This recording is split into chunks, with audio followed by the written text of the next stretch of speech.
Sholat, tapi pikiran melayang. Begini jawaban Rasulullah yang menggetarkan hati. Pada suatu majelis Rasulullah, suasana terasa begitu tenang.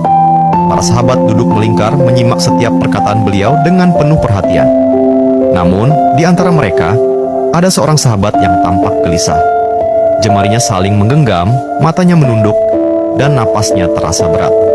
Setelah beberapa saat ragu, ia akhirnya mengangkat wajah dan berkata dengan suara lirih, "Wahai Rasulullah, aku ingin bertanya, tetapi aku khawatir pertanyaanku ini akan membuatku semakin malu di hadapan Allah."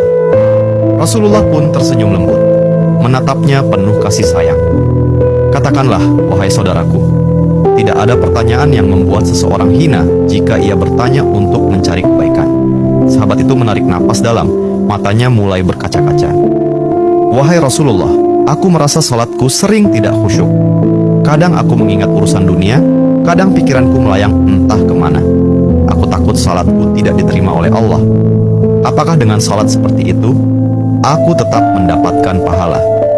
Suasana majelis seketika menjadi hening. Para sahabat lainnya ikut menunduk, merasakan kegelisahan yang sama. Mereka tahu betapa beratnya pertanyaan itu. Namun, yang terjadi setelahnya benar-benar di luar dugaan. Rasulullah tidak langsung menjawab. Beliau menatap sahabat itu dengan penuh kelembutan. Lalu tiba-tiba air mata mulai membasahi pipi beliau. Para sahabat terkejut. Mereka jarang melihat Rasulullah menangis dalam situasi seperti ini. Dengan suara bergetar, beliau berkata, "Demi zat yang jiwaku berada di tangannya, sungguh setan tidak akan pernah berhenti berusaha mencuri bagian dari sholat seorang hamba hingga ia teralihkan. Tetapi ketahuilah, Allah tetap melihat usahamu." Rasulullah menarik napas dalam, lalu melanjutkan, "Wahai saudaraku, jika engkau meninggalkan salat hanya karena takut tidak khusyuk, maka setan akan menang.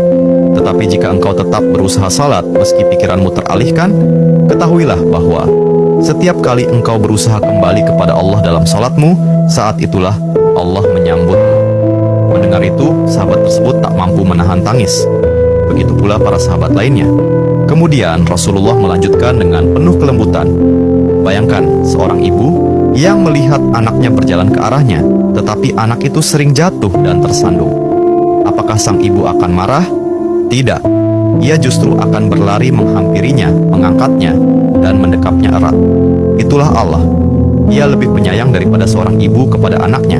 Selama engkau terus kembali, Allah akan selalu menerimamu." Air mata mengalir di pipi sahabat itu. Kata-kata Rasulullah begitu menusuk hatinya. Sejak hari itu, ia tidak lagi putus asa dalam sholatnya.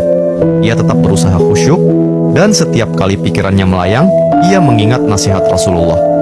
"Setiap kali engkau berusaha kembali, saat itulah Allah menyambutmu." Jangan pernah berhenti. Berusaha. Jika kisah ini membuka wawasan kita, yuk berbagi. Biar banyak yang tercerahkan. Setiap satu kebaikan dibalas Allah 10 kali kebaikan. Barakallah forever. Amin ya Rabbal Alamin ya Mujibas Sailin.